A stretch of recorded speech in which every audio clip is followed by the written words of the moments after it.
Esta é a história de dois cientistas. Um russo, outro americano, que trabalharam nos dois lados da cortina de ferro. Ambos os homens ultrapassaram os limites da ciência médica na sua busca pelo conhecimento. Eles foram impulsionados pela mesma ambição: o transplante de cabeças humanas do corpo de uma pessoa para outro. As suas experiências cirúrgicas iriam espantar o mundo.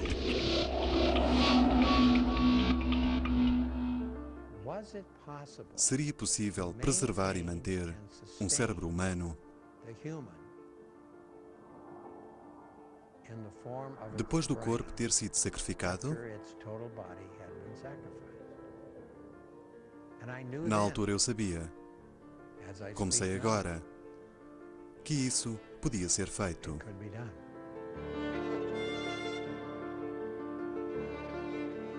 As suas convicções esbarravam com tudo aquilo que acreditamos ser.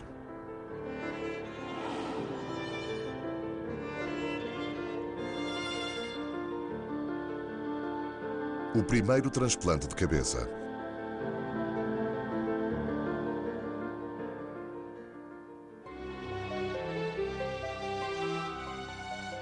A América nos anos 50 era um país cheio de otimismo. O futuro parecia brilhante e cheio de inovações.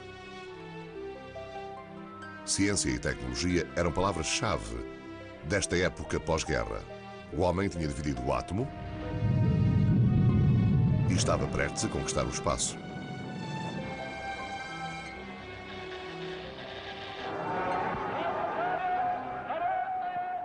Na União Soviética, Stalin colocou a ciência ao serviço do Estado. Com a Guerra Fria no auge, também procurava avanços na tecnologia e agora voltava a sua atenção para a medicina. Era mais uma maneira de colocar a sua nação à frente do Ocidente. Nos arredores de Moscovo, Stalin instalou laboratórios médicos secretos para explorar e desenvolver novos conceitos. Longe de olhares indiscretos, os cientistas eram encorajados a experimentar livremente e a procurar segredos para prolongar a vida. Muitos desses testes eram executados em animais.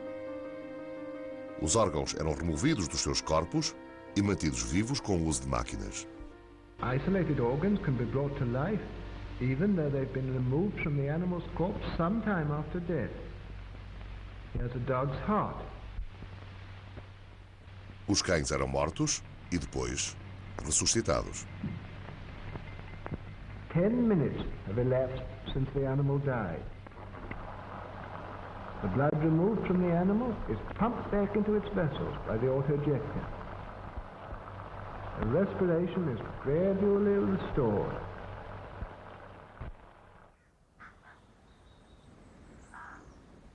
Mas um homem destacava-se de todos os outros. Determinado a chegar onde os restantes não se atreviam. Vladimir Demikov era um herói soviético, um veterano dos hospitais do Exército Vermelho durante a Segunda Guerra Mundial. Ele acreditava que era possível transplantar órgãos tais como corações e pulmões em seres humanos. Até para a louca ciência dos anos 50, parecia um passo demasiado avançado, mas Demikov provou que poderia ser feito. Ao fazer experiências em cães, conseguiu transplantar o coração e os pulmões de um animal para o outro.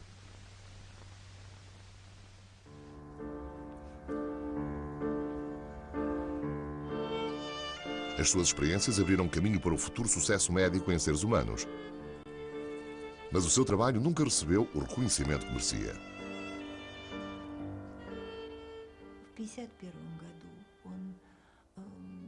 Em 1951, ele foi a primeira pessoa a substituir o coração de um cão a funcionar pelo coração de outro animal.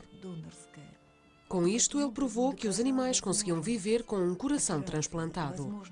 Ele provou que operações deste tipo podiam resultar. Demikov estava até a fazer planos para transplantes humanos de coração, 16 anos antes do primeiro ter sido feito. Também desenvolvemos planos para transplantes em humanos. Assim que tivermos testado o coração, podemos colocá-lo na cavidade torácica e depois substituir o coração original.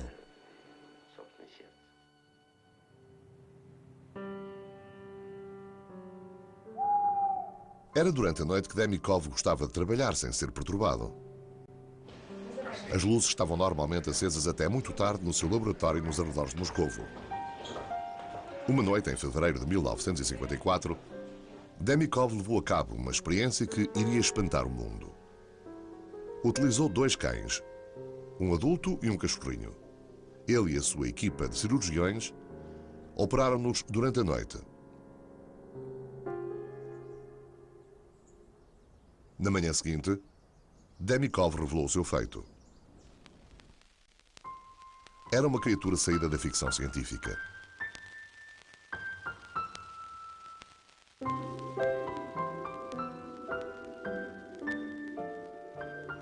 Ele tinha cozido a cabeça e tronco do cachorrinho ao pescoço do cão maior, unindo os vasos sanguíneos e as vias respiratórias.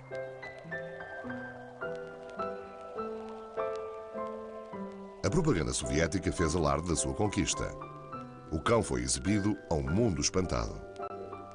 Na América, chamou a atenção de um jovem cientista ambicioso, Robert White. O seu trabalho tinha causado um grande impacto em todo o mundo, porque ele exibiu um animal com o corpo de um cachorrinho cozido ao pescoço de um grande mastim.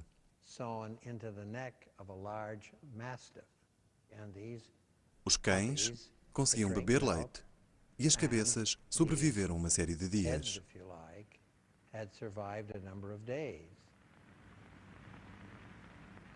Demikov acreditava que a sua experiência era uma importante conquista médica.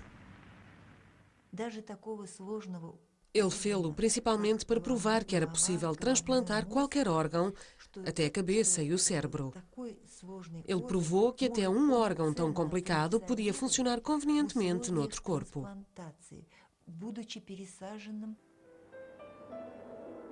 A opinião do Ocidente estava dividida. Para muitos era um espetáculo bizarro. Para outros, um importante avanço cirúrgico. Foi um sobressalto para o mundo científico, porque não havia ninguém nos Estados Unidos que tivesse conseguido o que o professor Demikov tinha feito.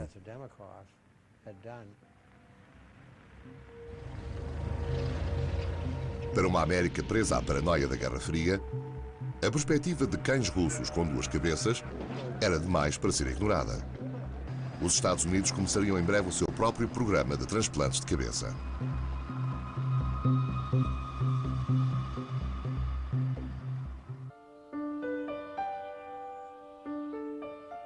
Quando o cientista soviético Vladimir Demikov revelou ao mundo o seu cão com 2 cabeças, parecia ainda mais evidente a superioridade da tecnologia soviética.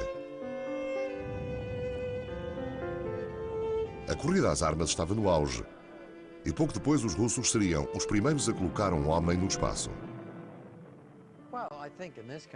Penso que neste país, na época, tínhamos medo deles, e acho que eles chegaram tão longe tão rapidamente, principalmente em termos da bomba de hidrogênio, que nós nos interrogávamos se não haveria algum exagero acerca da medicina russa. Havia sempre aquele sentimento de que os russos eram tão espertos, e isto e aquilo, e que algures, por trás dos Urais, devia haver uma série de centros de pesquisa que tinham curado o cancro e encontrado maneiras de substituir o sangue com soluções artificiais ou alguma coisa do género. Portanto, sempre houve aquela inveja amarga. Robert White nasceu em Minnesota em 1926. Tal como Demikov, White também era veterano da Segunda Guerra Mundial. Servira no Pacífico, onde tratava as tripulações aéreas feridas, e as suas experiências mudaram-lhe a vida.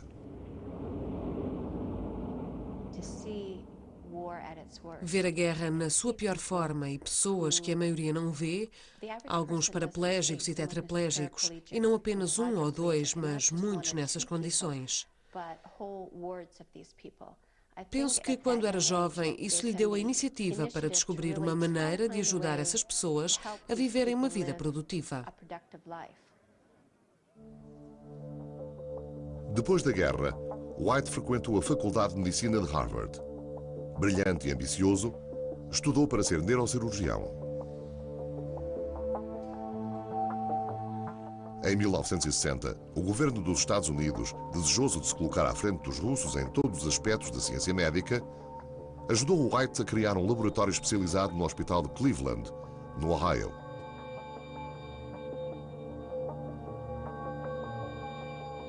Aqui, ele dedicou-se a criar um centro de pesquisa cerebral, pioneiro a nível mundial. Durante o dia, White operava pacientes com todos os tipos de lesões e doenças cerebrais. A sua competência cirúrgica era muito conhecida, mas como cientista, desejava desvendar os mistérios do cérebro. A sua ambição era ser a primeira pessoa no mundo a isolar o cérebro, a retirá-lo do crânio para o estudar e mantê-lo vivo durante todo o processo. Eu acreditava que podia isolar o cérebro. Muitas pessoas o tentavam, mas ninguém conseguia. Quase desde o dia em que aqui cheguei, começámos a trabalhar no laboratório. Começámos por colocar em ação o conceito que eu tinha, de que conseguiríamos remover o órgão totalmente de um macaco. Certamente que White não podia efetuar as suas experiências em cérebros de seres humanos vivos, mas era prática normal da medicina usar animais em pesquisas para conhecimento científico. Devemos recordar-nos de que, apesar das queixas de vários grupos de defesa dos direitos dos animais, a cirurgia de coração aberto, as cirurgias de transplante e até as cirurgias ao cérebro não seriam hoje possíveis se não tivessem sido feitas primeiro em animais. Na época, havia menos controvérsia acerca das experiências com animais, especialmente quando se tratava dos grandes desafios científicos da altura. Tanto a América como a União Soviética tinham enviado macacos e cães para o espaço.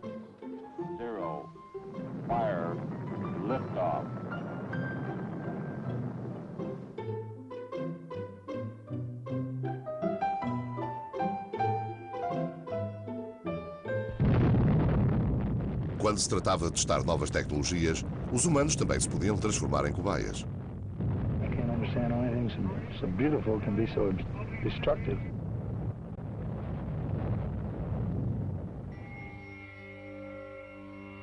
No seu laboratório, White utilizava primatas para o ajudarem a aprender mais coisas acerca do cérebro. Em 1962, ele demonstrou a sua extraordinária perícia cirúrgica e conseguiu um feito médico. Removeu com sucesso o cérebro de um animal vivo e manteve esse cérebro com vida.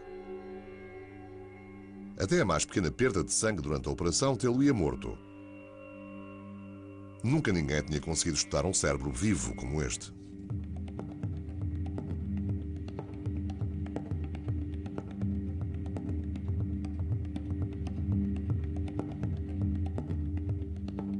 No ano seguinte, White foi ainda mais longe. Ele removeu o cérebro de um macaco e manteve-o vivo artificialmente durante várias horas. White estava confiante de que os conhecimentos que podia retirar desta operação iriam beneficiar cientistas e cirurgiões em todo o mundo.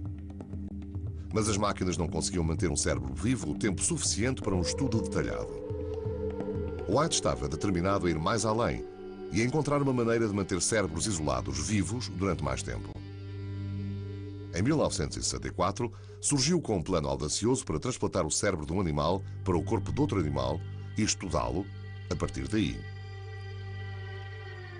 Removeu o cérebro do crânio de um cão e transportou-o vivo para o corpo de outro cão. O cérebro do segundo cão foi deixado intacto.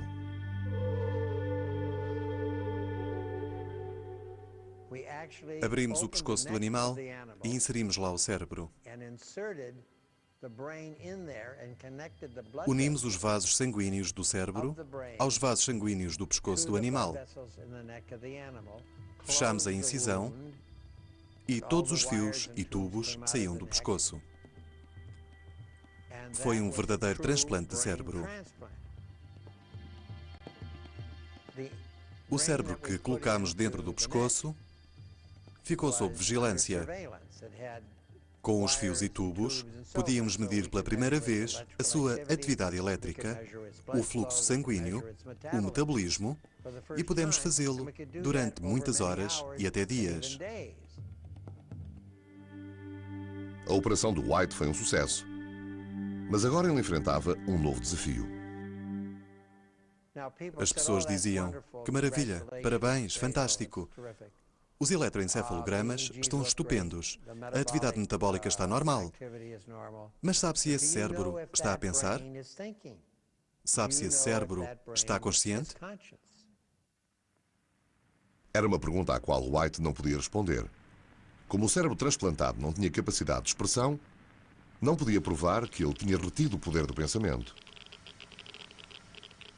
White parecia ter chegado a um impasse.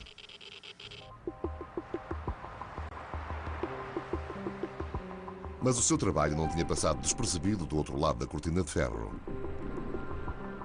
Os cientistas soviéticos continuavam profundamente interessados na pesquisa cerebral. Vieram delegações russas a Cleveland e passaram tempo nos meus laboratórios.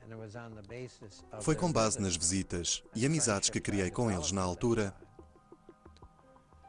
que tive a oportunidade de viajar à União Soviética e visitar esses homens nos seus laboratórios e salas de operações. E voltei com grande respeito pelas suas conquistas e as suas capacidades, tanto como investigadores, como médicos.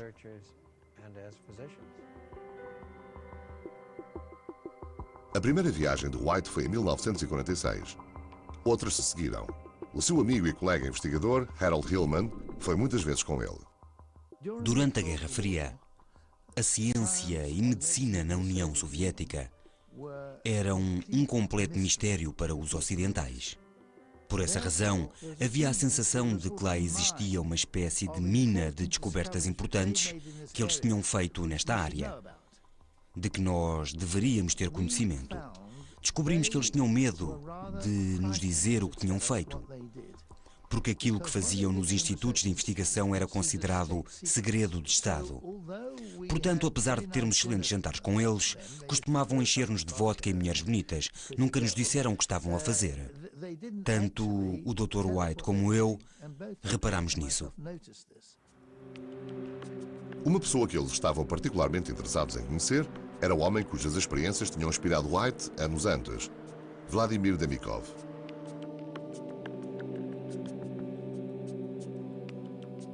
Desde a sua experiência do cão com duas cabeças, Demikov tinha continuado a fazer transplantes com sucesso de mais órgãos de um cão para o outro. Tinha desenvolvido novas técnicas cirúrgicas para o transplante cardíaco. Mas em 1966, ele começou a ter problemas com as autoridades e com os seus colegas, que achavam o seu trabalho muito estranho. Demikov foi despedido do seu laboratório e, quando pensaram em despejá-lo do apartamento onde vivia, pensou em suicidar-se. Foi muito duro para ele. Estava a ficar desesperado, tanto em casa como no trabalho. Não conseguia arranjar casa para a família e ganhava pouco dinheiro. De facto, a minha mãe ganhava mais como engenheira. Quando White o conheceu, ela era uma sombra do que tinha sido. Ambos tinham quebrado barreiras no estudo dos transplantes, mas White ficou espantado com o pouco reconhecimento de que Demikov tinha sido alvo. Penso que o professor Demikov foi ultrapassado muito rapidamente e não lhe foi dado o reconhecimento que ele merecia no campo dos transplantes. Ele era totalmente desconhecido, apesar de tudo o que tinha feito. Os cientistas americanos nem sabiam o nome dele. Mesmo no campo dos transplantes, o professor Demikov não contava. Eu não conseguia perceber porque é que o seu trabalho não tinha sido continuado em termos de apoio. Demikov não conseguiu mudar o seu destino, mas a visita de White à União Soviética tinha-lhe dado pistas valiosas para levar adiante o seu trabalho de investigação. Talvez tivesse encontrado a solução para provar que o pensamento continuava num cérebro transplantado. Eu interrogava-me como é que podia provar que o cérebro, quando transferido ou transplantado, estava vivo, pensava, estava consciente. Como é que podia fazer isso?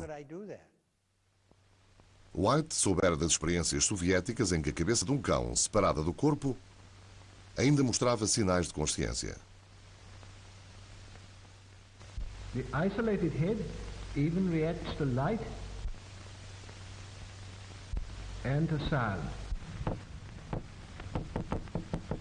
Talvez então White pudesse aplicar esse conceito ao seu próprio trabalho. De volta à casa, considerou as suas opções. Se ele transplantasse toda a cabeça com o cérebro intacto lá dentro, seria óbvio se ele estava consciente ou não. Seria outro primeiro passo para os americanos e uma conquista científica que lhe valeria o reconhecimento mundial, se o conseguisse fazer. Voltei para o meu estirador e desenhei uma operação onde utilizaria dois macacos, um macaco A e um macaco B. A cabeça do macaco B seria removida e a cabeça do macaco A seria transferida para o corpo do macaco B.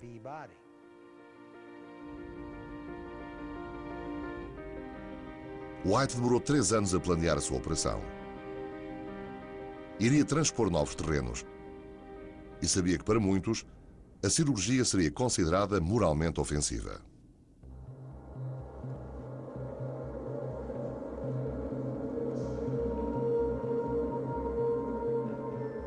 Ao fim da tarde do dia 14 de março de 1970, a equipa de cirurgiões de White começou os preparativos para o primeiro transplante mundial da cabeça de um macaco para o corpo do outro. O neuroanestesista iria lá acima e, com a ajuda de outros técnicos, depois de uma inspeção veterinária, iria injetá-los intravenosamente para que estivessem anestesiados quando fossem trazidos para baixo. White queria provar que a cabeça, com o cérebro lá dentro, podia ser mantida viva e reativa depois do transplante. Se ele fosse bem-sucedido, seria o pináculo da sua carreira. Uma das enfermeiras que estavam a ajudar a operação era Debbie Gump, de 19 anos. Eu estava muito nervosa porque nunca tinha ajudado em nenhuma das experiências lá em cima. Acho que ninguém fazia ideia da importância daquela operação. Com o primeiro macaco no laboratório, o segundo foi trazido para baixo para ser preparado na sala ao lado. Eu tinha de preparar os instrumentos para estar tudo pronto. Começámos as incisões e a identificação das artérias e veias. Era a primeira vez que se fazia aquela operação e era um desafio para todos. Não fazíamos ideia daquilo em que nos estávamos a meter ou quanto tempo iria durar. Toda a equipa estava aflita.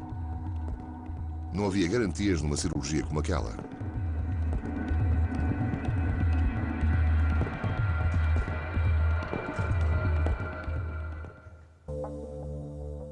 Em 1970, Robert White tentou transplantar a cabeça de um macaco para o corpo do outro.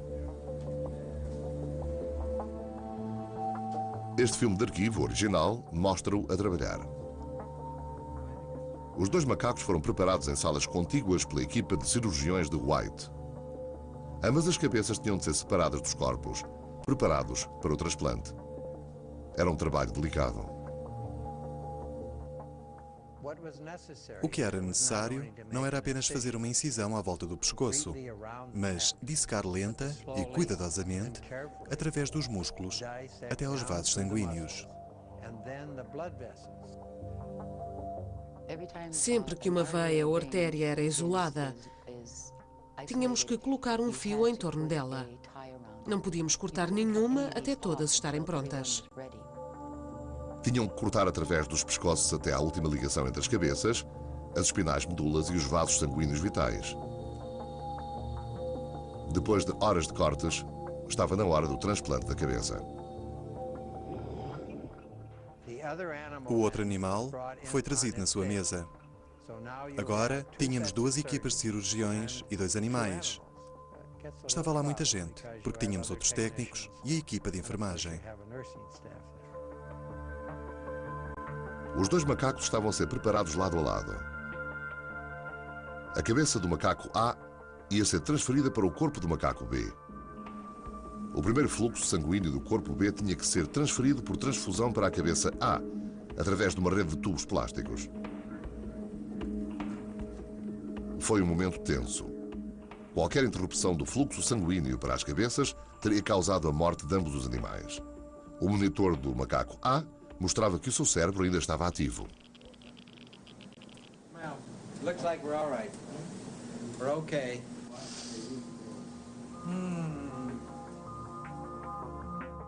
Quando o fluxo sanguíneo foi estabilizado, o corpo A foi retirado. Depois, a cabeça B também foi posta de parte. O último passo crítico da operação foi juntar a cabeça A ao corpo B e unir o sistema circulatório, artéria com artéria e veia com veia.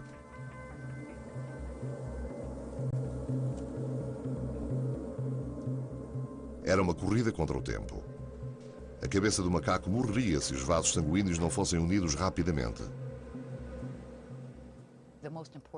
A coisa mais importante era refazer a circulação antes do macaco morrer. O objetivo principal era colocar as artérias no lugar e depois as veias, uma de cada vez. Os vasos sanguíneos foram ligados, mas a espinal medula foi deixada de fora. É impossível refazer uma teia de nervos depois de estarem partidos. Começámos então a fechar os músculos e tecidos do pescoço. E lentamente, o animal parecia ter apenas uma incisão circular. Tínhamos de esperar que o efeito da anestesia passasse.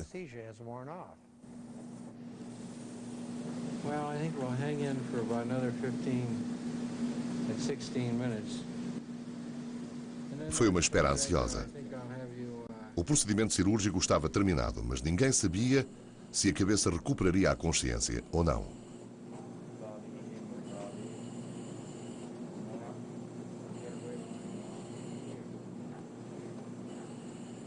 Este filme original de arquivo mostra o que aconteceu a seguir. Ele vai seguir-nos com os olhos. Consegue ouvir e podemos alimentá-lo. Retém a capacidade de mover os músculos faciais. Claro que não se pode mexer, porque a medula espinal continua separada. Ele tinha aparência, atitude e reações, no seu estado desperto, como qualquer outro macaco primata sub-humano.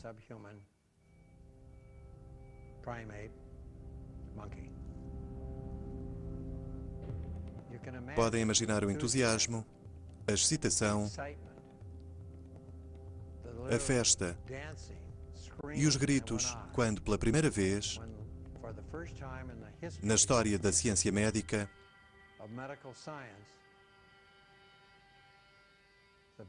um cérebro foi transplantado dentro do seu próprio crânio e cabeça. Recuperou a consciência e era em todas as formas e atitudes um macaco.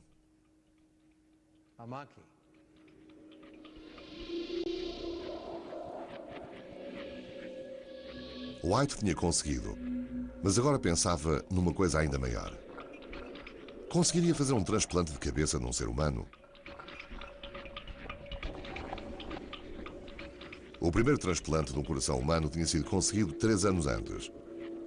White acreditava que tinha sido apenas o início.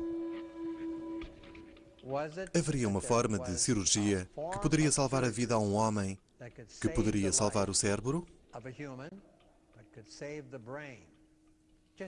Tal como substituímos o coração, um pulmão ou um rim, para salvar a vida e o cérebro do paciente. Neste caso, substituímos o corpo todo.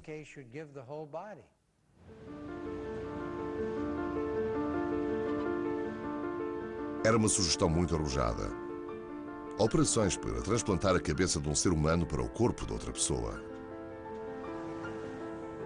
No seu trabalho hospitalar, White vira muitas vezes vítimas de acidentes que estavam mortas cerebralmente, mas cujos corpos continuavam ilesos. Será que ele poderia usar esses corpos para dar uma nova vida a cabeças presas a corpos que estavam a morrer?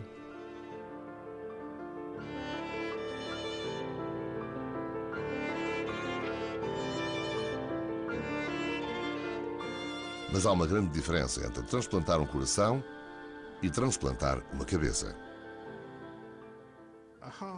O coração é uma estrutura relativamente simples, é uma bomba formidável, bem concebida e eficiente. Tem ligações, um número limitado de ligações que entram e saem do coração. Por isso podemos retirar um coração e colocar lá outro. A razão pela qual não podemos fazer isso com o cérebro é porque requer a separação de centenas de milhões de diferentes ligações entre o cérebro e o resto do corpo, e essas ligações não voltam a crescer. O transplante de cabeça envolve o corte da espinal medula e, ao fazê-lo, qualquer paciente ficaria paralisado da cabeça para baixo. Mas White ainda achava que os transplantes de cabeça poderiam ajudar um certo tipo de pacientes. Falaram comigo e disseram: não vai querer andar por aí a criar tetraplégicos.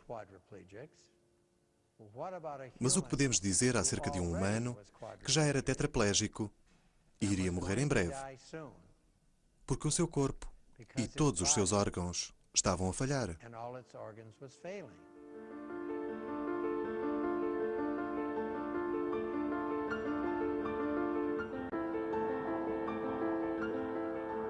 Mas ainda haveria objeções maiores à proposta de White.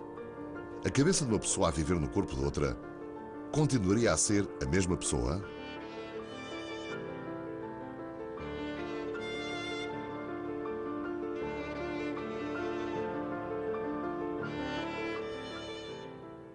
Quem somos? O que somos? Onde está a nossa alma ou espírito? Será que foi com o corpo que está a ser sepultado? Acho que não. Não está com esse corpo morto. Não está na pele do pescoço. Está dentro do crânio. Sejamos práticos e pragmáticos acerca disso. Está nos tecidos do nosso cérebro. O lado físico é o menos importante do espírito humano.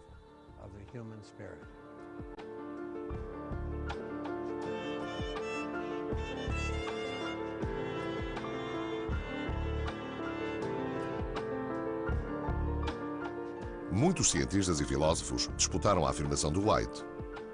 Para o neurocientista Stephen Rose, o cérebro e o corpo humano estão inextricavelmente ligados. O cérebro é um órgão do nosso corpo.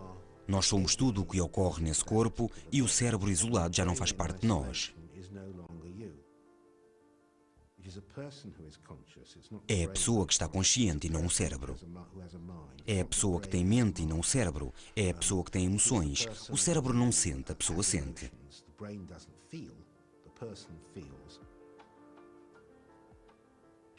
Transplantar o cérebro X para o corpo Y não faz sentido, porque todo o desenvolvimento histórico do cérebro X aconteceu numa pessoa em particular. As células desenvolveram-se de uma determinada forma e não sabemos se essas células seriam capazes de responder de uma forma que fizesse sentido nesse novo contexto. Portanto, os transplantes de cabeças humanas nunca resultariam. É o que diz a ciência ortodoxa.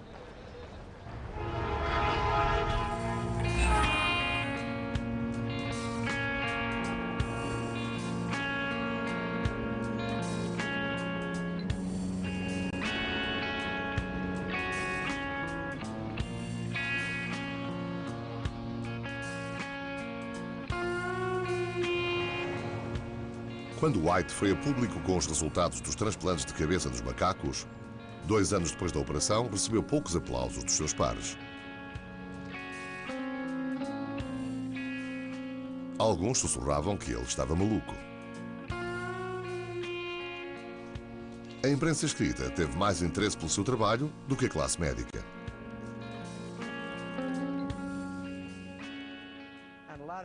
Suponho que muitas pessoas distorceram as razões pelas quais eu estava a fazer as experiências e consideravam-me um Frankenstein, porque não entendiam e nem sequer tinham lido a história. Subitamente, em vez de se encontrar em primeiro plano numa revolução médica, White ficou sob ataque. Primeiro havia uma forte oposição por parte dos anti-vivissecionistas, que chegavam a ser ameaças. Segundo, ele tinha grande dificuldade em arranjar dinheiro para as suas experiências. Terceiro, não conseguiu que outros grupos começassem a fazê-las. Portanto, é muito difícil, quando se está a trabalhar naquela área, que é muito dispendiosa, fazê-lo sem a ajuda de patrocinadores.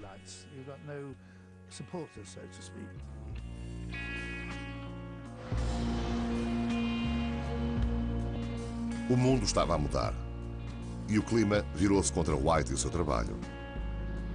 A Guerra Fria tinha amadurecido e as éticas científicas estavam mais rígidas. Tal como o seu inspirador, Debikov, antes dele, White passou de pioneiro a pária. Foi condenado pelos ativistas dos direitos dos animais e ele e a família precisaram de proteção policial durante algum tempo. Apesar de White ter continuado a trabalhar como neurocirurgião num hospital, pouco a pouco desistiu do seu sonho de fazer transplantes de cabeça. Para muitos, ele transformou-se num rodapé bizarro da história científica. Toda a história da ciência, incluindo a ciência cerebral, está repleta daquilo a que por vezes se chamam experiências ou atividades heroicas, que acabam por ser desastrosamente mal orientadas. Penso que as experiências de Robert White, se podem chamar experiências, fazem parte de manipulações repugnantes e deviam ser simplesmente deitadas no lixo. Penso que nenhum neurocientista, ou cirurgião, ou psiquiatra, ou psicólogo as levaria a sério hoje em dia.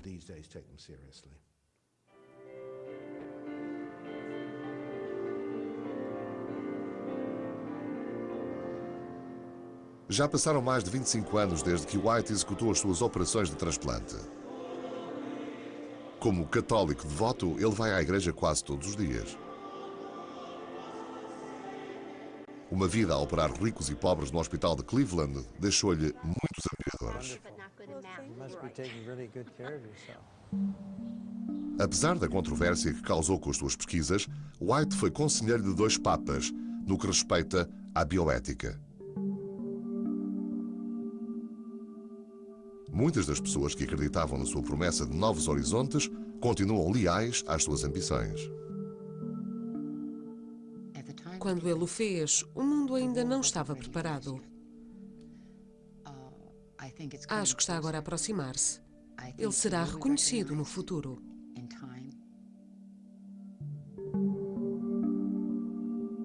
Robert White ainda acredita no potencial do transplante de cabeças em humanos. Após mais um quarto de século, parece que a ciência está prestes a provar que ele tinha razão.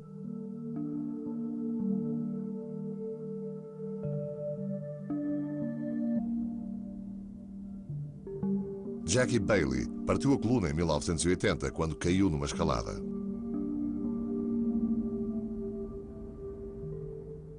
Aos 17 anos disseram-me que viveria provavelmente mais 25 anos devido à minha lesão. Eu não pensava que aos 42 anos seria velha e para mim foi um grande choque.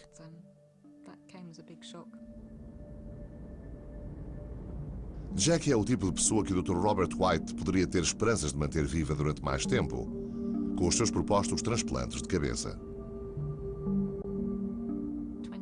Há 20, 30 anos, a esperança de vida para uma pessoa com lesões na medula espinal era no máximo de 20 anos.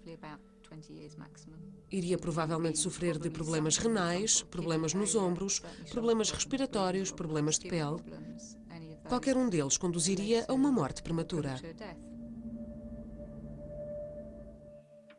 Se o Dr. White tivesse sido autorizado a desenvolver o transplante de cabeças humanas, poderia potencialmente manter pessoas com danos na medula espinal vivas por mais tempo. Onde é que vão buscar tanta energia? Atualmente, os avanços na medicina significam que as pessoas como o Jackie vivem mais tempo. Agora, com 43 anos, ela trabalha como agente de acompanhamento de pacientes com lesões recentes. As lesões na espinal medula causam paralisia e perda de controle da bexiga e dos intestinos. Muitas vezes o paciente não consegue sentir nada e está num sofrimento constante. Qual será a idade dele?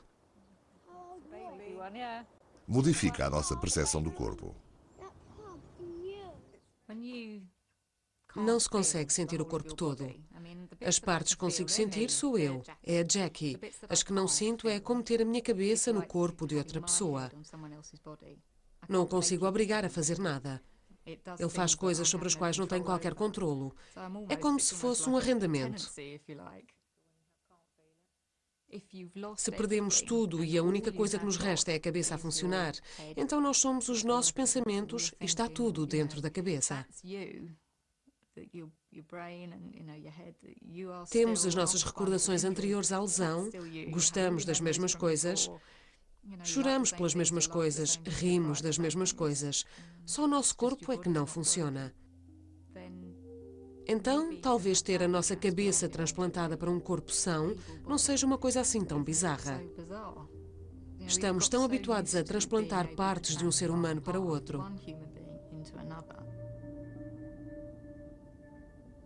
Agora conseguem transplantar-se as mãos.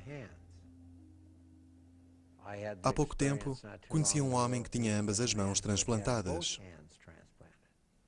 E elas estavam a funcionar espantosamente bem. Foi fascinante para mim apertar a mão a um homem que não tinha mãos, mas que agora tem. Agora estão a tentar fazer transplantes faciais. E serão bem-sucedidos. Os transplantes de cabeça são muito diferentes dos transplantes da face ou dos membros.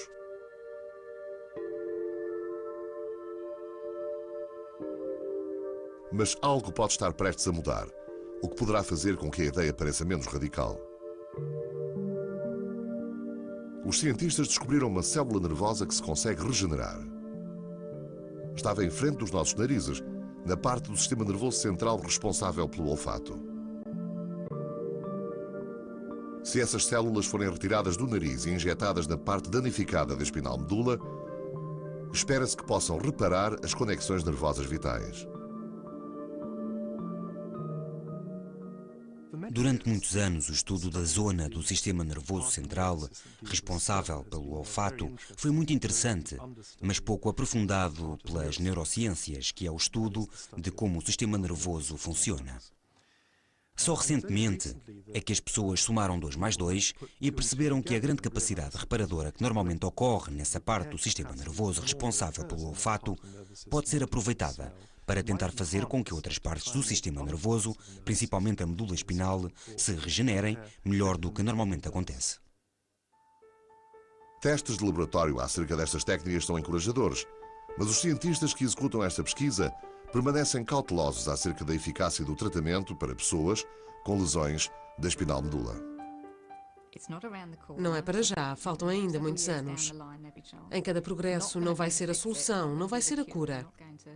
Eles não vão de repente dar-nos uma injeção que faz desaparecer a lesão na medula espinal e vamos para casa. Mas pode ajudar a melhorar aquilo que temos. As hipóteses de reparar tudo o que está danificado são muito poucas. Não vejo isso a acontecer, por enquanto. Quem sabe o que irá acontecer daqui para a frente, mas durante os 25 anos em que tenho estado na cadeira de rodas, houve sempre alguma coisa prestes a acontecer, mas até agora nada aconteceu. Se um dia for possível reparar medulas que tenham sido divididas, então o transplante de cabeça podia ser usado para manter alguém vivo. Talvez nessa altura as experiências de White e Denikov não sejam encaradas como ciência bizarra e sim como investigação pioneira.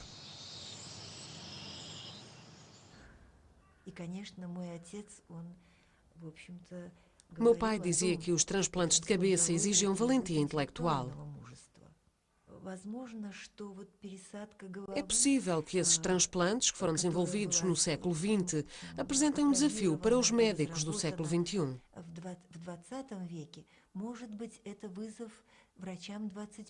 Gostaria que o meu pai fizesse parte da história da medicina e fosse recordado pelas pessoas. Também gostava que fossem recordações agradáveis, porque a vida dele foi cheia de contrariedades.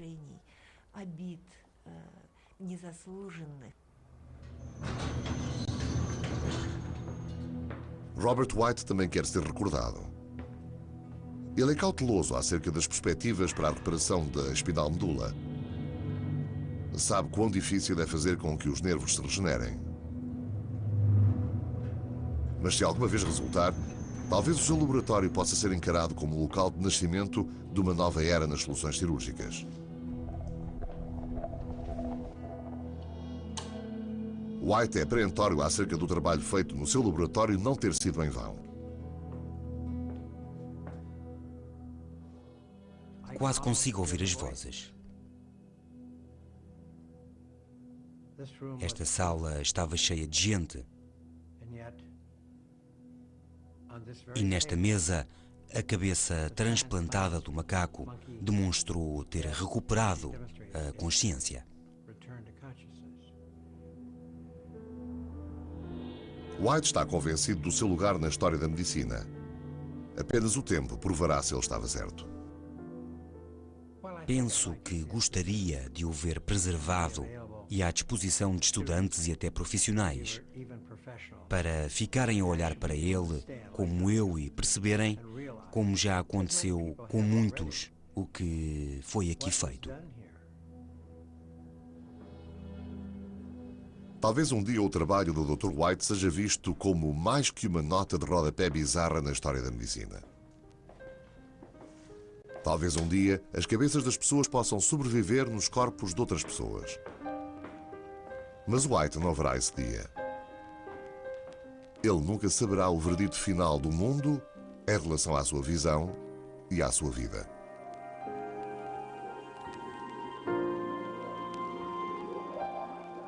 Versão portuguesa, Pátio das Cantigas.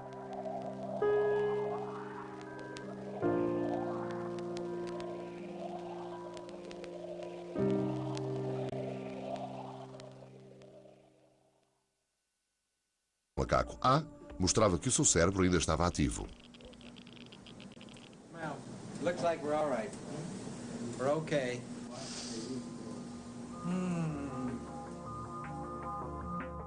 Quando o fluxo sanguíneo foi estabilizado, o corpo A foi retirado. Depois, a cabeça B também foi posta de parte. O último passo crítico da operação foi juntar a cabeça A ao corpo B e unir o sistema circulatório, artéria com artéria e veia com veia.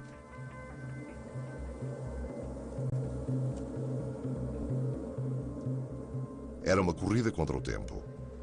A cabeça do macaco morreria se os vasos sanguíneos não fossem unidos rapidamente. A coisa mais importante era refazer a circulação antes do macaco morrer. O objetivo principal era colocar as artérias no lugar e depois as veias, uma de cada vez. Os vasos sanguíneos foram ligados, mas a espinal medula foi deixada de fora. É impossível refazer uma teia de nervos depois de estarem partidos. Começámos então a fechar os músculos e tecidos do pescoço. E lentamente, o animal parecia ter apenas uma incisão circular. Tínhamos de esperar que o efeito da anestesia passasse. Well, I think we'll hang in for about another 15 and 16 minutes. Foi uma espera ansiosa. O procedimento cirúrgico estava terminado, mas ninguém sabia se a cabeça recuperaria a consciência ou não.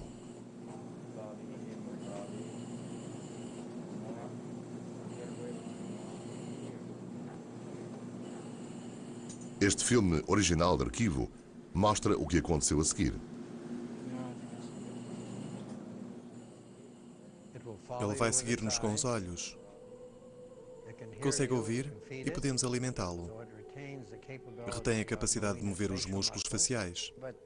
Claro que não se pode mexer, porque a medula espinal continua separada. Ele tinha aparência, atitude e reações, no seu estado desperto, como qualquer outro macaco primata sub-humano.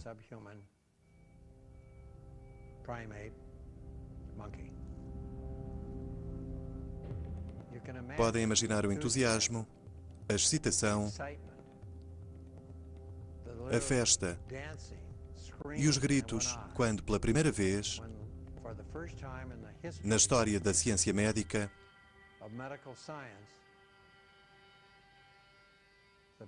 um cérebro foi transplantado. Os Estados Unidos começariam em breve o seu próprio programa de transplantes de cabeça.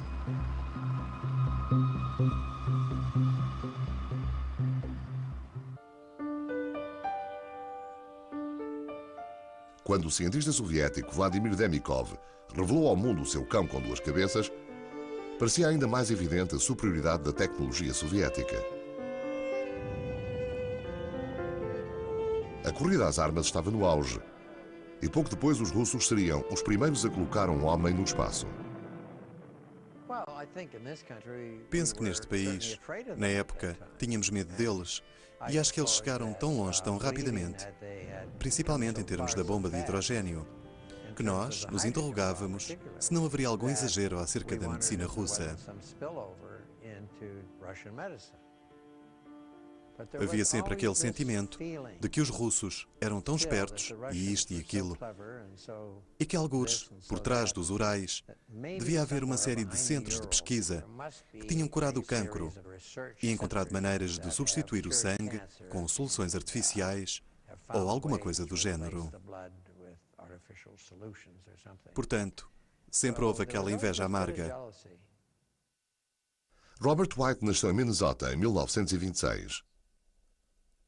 Tal como Demikov, White também era veterano da Segunda Guerra Mundial. Servira no Pacífico, onde tratava as tripulações aéreas feridas, e as suas experiências mudaram-lhe a vida. Ver a guerra na sua pior forma e pessoas que a maioria não vê, alguns paraplégicos e tetraplégicos, e não apenas um ou dois, mas muitos nessas condições. Penso que, quando era jovem, isso lhe deu a iniciativa para descobrir uma maneira de ajudar essas pessoas a viverem uma vida produtiva. Depois da guerra, White frequentou a Faculdade de Medicina de Harvard. Brilhante e ambicioso, estudou para ser neurocirurgião. Em 1960, o governo dos Estados Unidos, desejoso de se colocar à frente dos russos em todos os aspectos da ciência médica, ajudou White a criar um laboratório especializado no Hospital de Cleveland, no Ohio.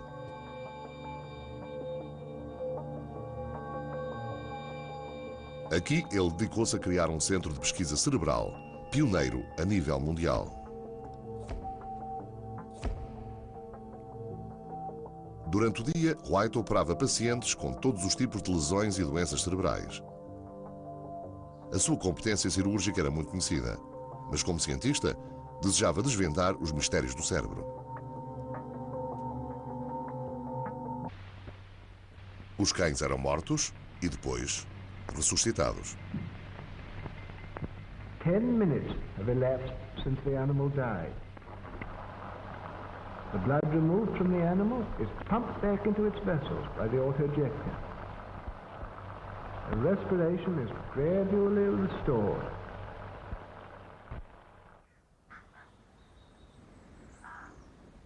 Mas um homem destacava-se de todos os outros. Determinado a chegar onde os restantes não se atreviam. Vladimir Demikov era um herói soviético, um veterano dos hospitais do Exército Vermelho durante a Segunda Guerra Mundial. Ele acreditava que era possível transplantar órgãos tais como corações e pulmões em seres humanos. Até para a louca ciência dos anos 50, parecia um passo demasiado avançado, mas Demikov provou que poderia ser feito. Ao fazer experiências em cães, conseguiu transplantar o coração e os pulmões de um animal para o outro.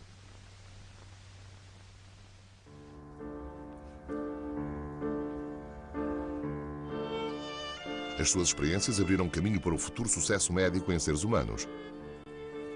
Mas o seu trabalho nunca recebeu o reconhecimento que merecia.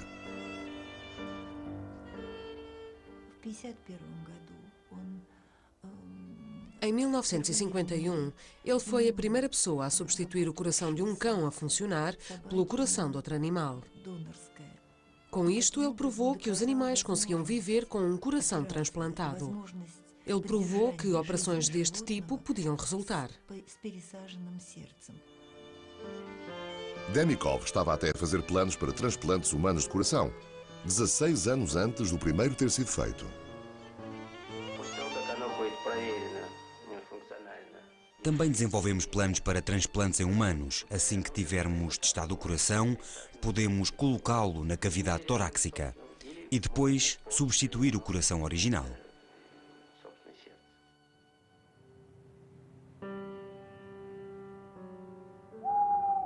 Era durante a noite que Demikov gostava de trabalhar sem ser perturbado. As luzes estavam normalmente acesas até muito tarde no seu laboratório nos arredores de Moscovo. Uma noite, em fevereiro de 1954, Demikov levou a cabo uma experiência que iria espantar o mundo. Utilizou 2 cães, um adulto e um cachorrinho.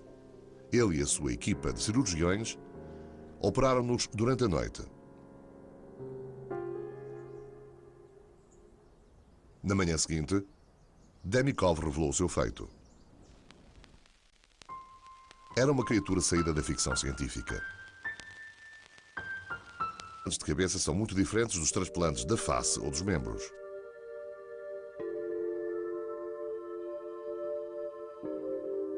Mas algo pode estar prestes a mudar, o que poderá fazer com que a ideia pareça menos radical. Os cientistas descobriram uma célula nervosa que se consegue regenerar. Estava em frente dos nossos narizes, na parte do sistema nervoso central responsável pelo olfato.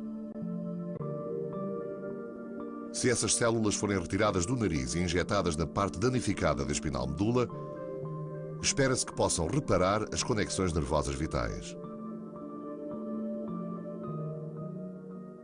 Durante muitos anos, o estudo da zona do sistema nervoso central, responsável pelo olfato, foi muito interessante, mas pouco aprofundado pelas neurociências, que é o estudo de como o sistema nervoso funciona. Só recentemente é que as pessoas somaram 2 mais 2 e perceberam que a grande capacidade reparadora que normalmente ocorre nessa parte do sistema nervoso responsável pelo olfato pode ser aproveitada para tentar fazer com que outras partes do sistema nervoso, principalmente a medula espinal, se regenerem melhor do que normalmente acontece. Testes de laboratório acerca destas técnicas são encorajadores, mas os cientistas que executam esta pesquisa permanecem cautelosos acerca da eficácia do tratamento para pessoas com lesões da espinal medula. Não é para já, faltam ainda muitos anos. Em cada progresso não vai ser a solução, não vai ser a cura. Eles não vão de repente dar-nos uma injeção que faz desaparecer a lesão na medula espinal e vamos para casa. Mas pode ajudar a melhorar aquilo que temos. As hipóteses de reparar tudo o que está danificado são muito poucas. Não vejo isso a acontecer, por enquanto. Quem sabe o que irá acontecer daqui para a frente, mas durante os 25 anos em que tenho estado na cadeira de rodas, houve sempre alguma coisa prestes a acontecer, mas até agora nada aconteceu. Se um dia for possível reparar medulas que tenham sido divididas, então o transplante de cabeça podia ser usado para manter alguém vivo. Talvez nessa altura as experiências de White e Demikov não sejam encaradas como ciência bizarra e sim como investigação pioneira.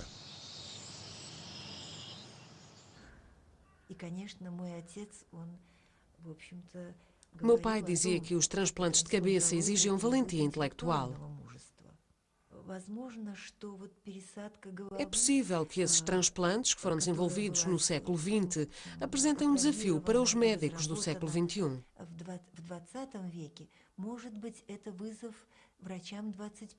Gostaria que o meu pai fizesse parte da história da medicina e fosse recordado pelas pessoas. Também gostava que fossem recordações agradáveis. De que conseguiríamos remover o órgão totalmente de um macaco. Certamente que White não podia efetuar as suas experiências em cérebros de seres humanos vivos, mas era prática normal da medicina usar animais em pesquisas para conhecimento científico. Devemos recordar-nos de que, apesar das queixas de vários grupos de defesa dos direitos dos animais, a cirurgia de coração aberto, as cirurgias de transplante e até as cirurgias ao cérebro não seriam hoje possíveis se não tivessem sido feitas primeiro em animais. Na época, havia menos controvérsia acerca das experiências com animais, especialmente quando se tratava dos grandes desafios científicos da altura. Tanto a América como a União Soviética tinham enviado macacos e cães para o espaço. Zero. Fire. Liftoff.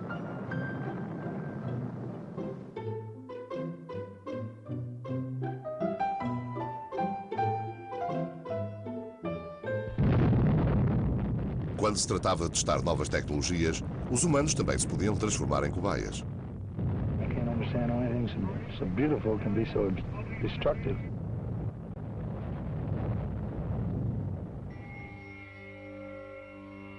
No seu laboratório, White utilizava primatas para o ajudarem a aprender mais coisas acerca do cérebro. Em 1962, ele demonstrou a sua extraordinária perícia cirúrgica e conseguiu um feito médico. Removeu com sucesso o cérebro de um animal vivo e manteve esse cérebro com vida. Até a mais pequena perda de sangue durante a operação tê-lo-ia morto.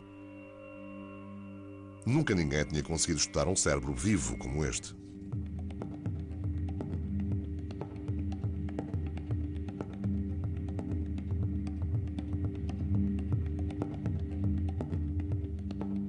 No ano seguinte, White foi ainda mais longe.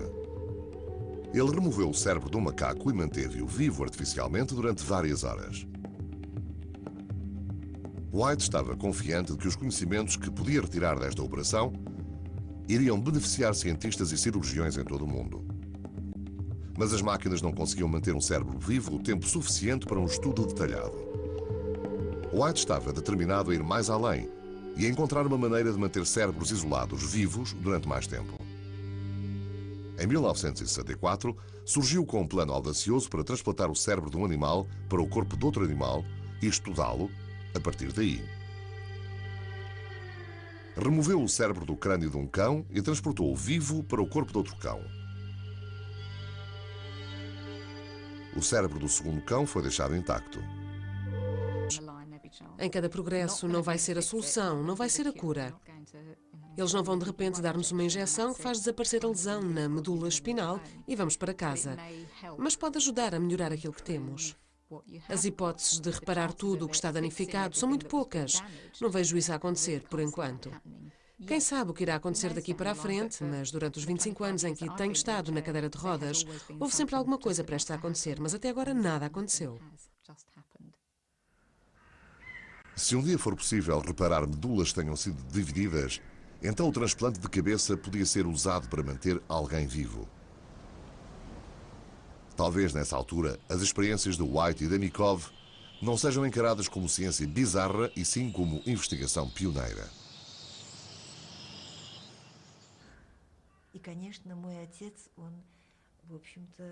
Meu pai dizia que os transplantes de cabeça exigiam valentia intelectual. É possível que esses transplantes, que foram desenvolvidos no século XX, apresentem um desafio para os médicos do século XXI.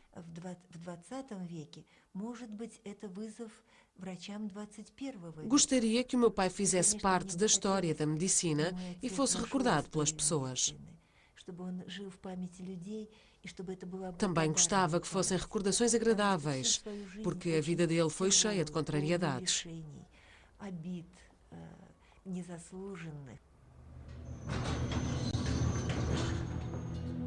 Robert White também quer ser recordado.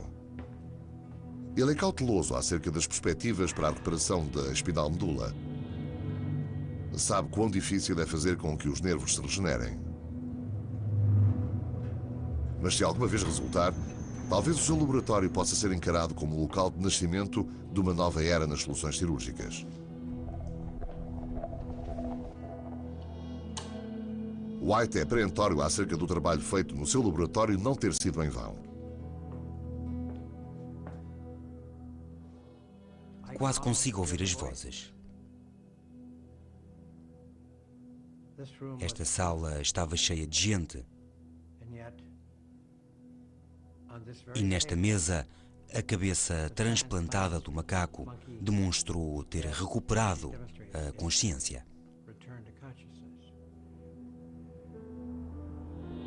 White está convencido do seu lugar na história da medicina. Apenas o tempo provará se ele estava certo. Penso que gostaria de o ver preservado e à disposição de estudantes e até profissionais, para ficarem a olhar para ele como eu e perceberem, como já aconteceu com muitos, o que foi aqui feito. Haveria uma forma de cirurgia que poderia salvar a vida a um homem, que poderia salvar o cérebro? Tal como substituímos o coração, um pulmão ou um rim, para salvar a vida e o cérebro do paciente. Neste caso, substituímos o corpo todo.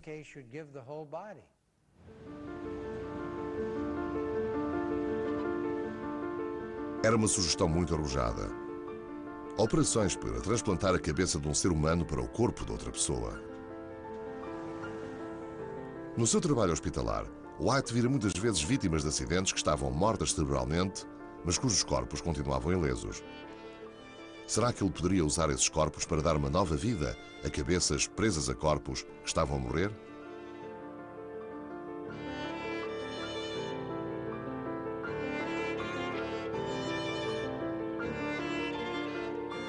Mas há uma grande diferença entre transplantar um coração e transplantar uma cabeça. O coração é uma estrutura relativamente simples, é uma bomba formidável, bem concebida e eficiente. Tem ligações, um número limitado de ligações que entram e saem do coração. Por isso podemos retirar um coração e colocar lá outro. A razão pela qual não podemos fazer isso com um cérebro é porque requer a separação de centenas de milhões de diferentes ligações entre o cérebro e o resto do corpo, e essas ligações não voltam a crescer. O transplante de cabeça envolve o corte da espinal medula e, ao fazê-lo, qualquer paciente ficaria paralisado da cabeça para baixo. Mas White ainda achava que os transplantes de cabeça poderiam ajudar um certo tipo de pacientes. Falaram comigo e disseram: não vai querer andar por aí a criar tetraplégicos.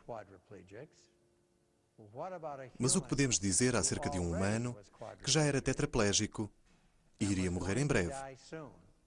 Porque o seu corpo e todos os seus órgãos estavam a falhar.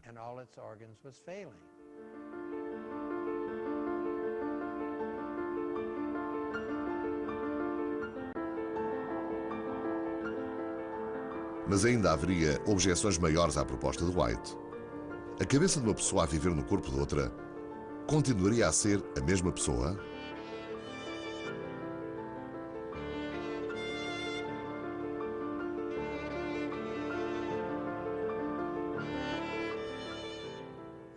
Quem somos?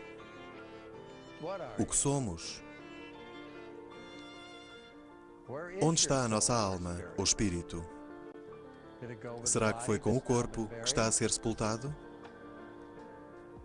Acho que não. Não está com esse corpo morto.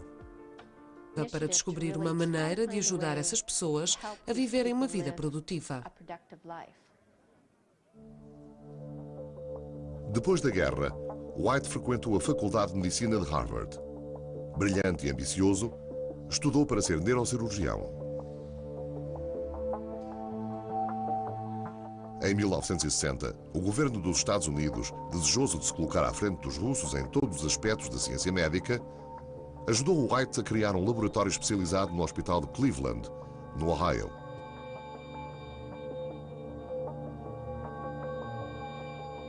Aqui, ele dedicou-se a criar um centro de pesquisa cerebral, pioneiro a nível mundial. Durante o dia, White operava pacientes com todos os tipos de lesões e doenças cerebrais. A sua competência cirúrgica era muito conhecida, mas como cientista, desejava desvendar os mistérios do cérebro. A sua ambição era ser a primeira pessoa no mundo a isolar o cérebro, a retirá-lo do crânio para o estudar e mantê-lo vivo durante todo o processo. Eu acreditava que podia isolar o cérebro. Muitas pessoas o tentavam, mas ninguém conseguia. Quase desde o dia em que aqui cheguei, começámos a trabalhar no laboratório. Começámos por colocar em ação o conceito que eu tinha, de que conseguiríamos remover o órgão totalmente de um macaco. Certamente que White não podia efetuar as suas experiências em cérebros de seres humanos vivos, mas era prática normal da medicina usar animais em pesquisas para conhecimento científico. Devemos recordar-nos de que, apesar das queixas de vários grupos de defesa dos direitos dos animais, a cirurgia de coração aberto, as cirurgias de transplante e até as cirurgias ao cérebro não seriam hoje possíveis se não tivessem sido feitas primeiro em animais. Na época, havia menos controvérsia acerca das experiências com animais, especialmente quando se tratava dos grandes desafios científicos da altura. Tanto a América como a União Soviética tinham enviado macacos e cães para o espaço. Zero. Fire. Liftoff.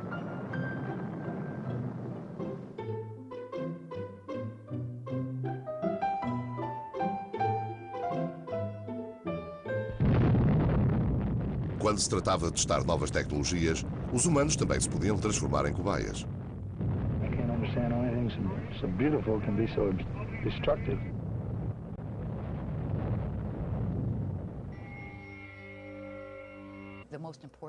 A coisa mais importante era refazer a circulação antes do macaco morrer. O objetivo principal era colocar as artérias no lugar e depois as veias, uma de cada vez. Os vasos sanguíneos foram ligados, mas a espinal medula foi deixada de fora. É impossível refazer uma teia de nervos depois de estarem partidos. Começámos então a fechar os músculos e tecidos do pescoço. E lentamente, o animal parecia ter apenas uma incisão circular. Tínhamos de esperar que o efeito da anestesia passasse. Well, I think we'll hang in for about another 15 and 16 minutes. Foi uma espera ansiosa. O procedimento cirúrgico estava terminado, mas ninguém sabia se a cabeça recuperaria a consciência ou não.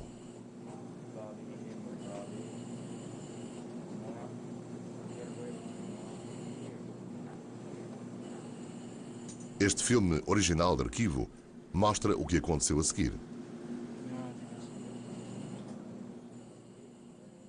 Ele vai seguir-nos com os olhos. Consegue ouvir e podemos alimentá-lo. Retém a capacidade de mover os músculos faciais. Claro que não se pode mexer, porque a medula espinal continua separada. Ele tinha aparência, atitude e reações, no seu estado desperto, como qualquer outro macaco primata sub-humano.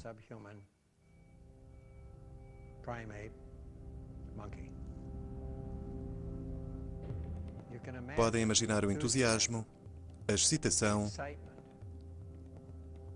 a festa e os gritos quando, pela primeira vez, na história da ciência médica,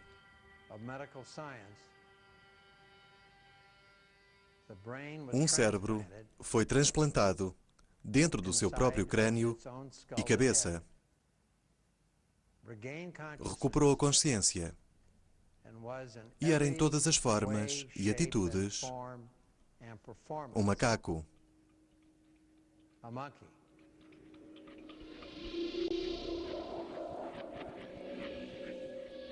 White tinha conseguido, mas agora pensava numa coisa ainda maior.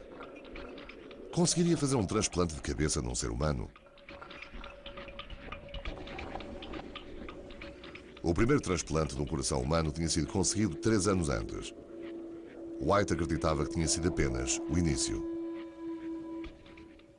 Haveria uma forma de cirurgia que poderia salvar a vida a um homem, que poderia salvar o cérebro?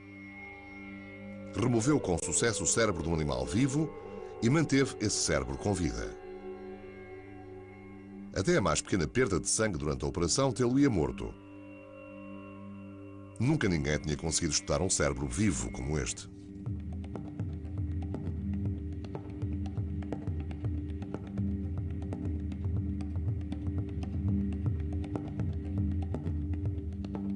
No ano seguinte, White foi ainda mais longe. Ele removeu o cérebro de um macaco e manteve-o vivo artificialmente durante várias horas. White estava confiante de que os conhecimentos que podia retirar desta operação iriam beneficiar cientistas e cirurgiões em todo o mundo. Mas as máquinas não conseguiam manter um cérebro vivo o tempo suficiente para um estudo detalhado. White estava determinado a ir mais além e a encontrar uma maneira de manter cérebros isolados vivos durante mais tempo. Em 1964, surgiu com um plano audacioso para transplantar o cérebro de um animal para o corpo de outro animal e estudá-lo a partir daí. Removeu o cérebro do crânio de um cão e transportou-o vivo para o corpo de outro cão. O cérebro do segundo cão foi deixado intacto.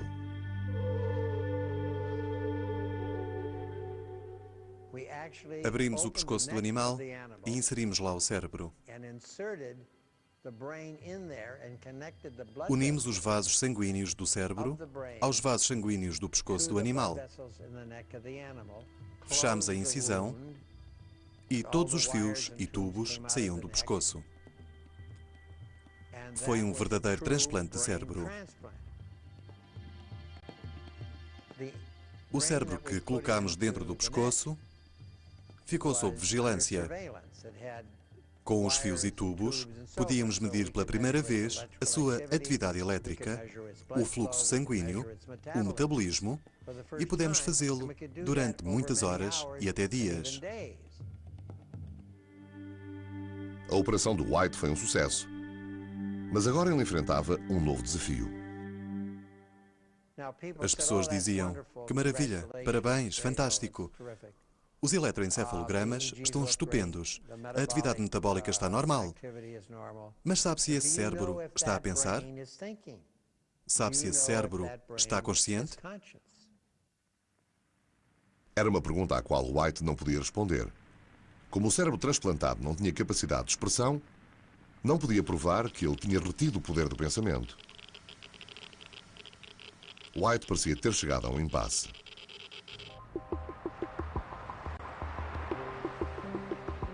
Mas o seu trabalho não tinha passado despercebido. As lesões na espinal medula causam paralisia e perda de controle da bexiga e dos intestinos. Muitas vezes o paciente não consegue sentir nada e está num sofrimento constante. Qual será a idade dele? Modifica a nossa percepção do corpo. Não se consegue sentir o corpo todo. As partes que consigo sentir sou eu, é a Jackie. As que não sinto é como ter a minha cabeça no corpo de outra pessoa. Não o consigo obrigar a fazer nada. Ele faz coisas sobre as quais não tenho qualquer controlo. É como se fosse um arrendamento. Se perdemos tudo e a única coisa que nos resta é a cabeça a funcionar, então nós somos os nossos pensamentos e está tudo dentro da cabeça. Temos as nossas recordações anteriores à lesão, gostamos das mesmas coisas, choramos pelas mesmas coisas, rimos das mesmas coisas. Só o nosso corpo é que não funciona. Então, talvez ter a nossa cabeça transplantada para um corpo são não seja uma coisa assim tão bizarra. Estamos tão habituados a transplantar partes de um ser humano para outro.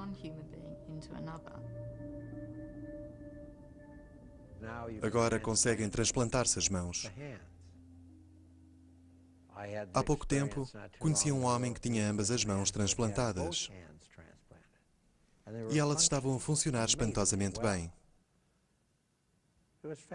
Foi fascinante para mim apertar a mão a um homem que não tinha mãos, mas que agora tem. Agora estão a tentar fazer transplantes faciais. E serão bem-sucedidos. Os transplantes de cabeça são muito diferentes dos transplantes da face ou dos membros.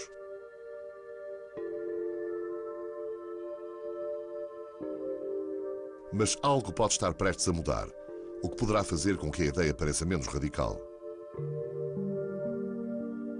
os cientistas descobriram uma célula nervosa que se consegue regenerar. Estava em frente dos nossos narizes, na parte do sistema nervoso central responsável pelo olfato. Se essas células forem retiradas do nariz e injetadas na parte danificada da espinal medula, espera-se que possam reparar as conexões nervosas vitais. Durante muitos anos, o estudo da zona do sistema nervoso central, responsável pelo olfato, foi muito interessante, mas pouco aprofundado pelas neurociências, que é o estudo de como o sistema nervoso funciona. Só recentemente é que as pessoas somaram 2 mais 2 e perceberam que a grande capacidade reparadora que normalmente ocorre nessa parte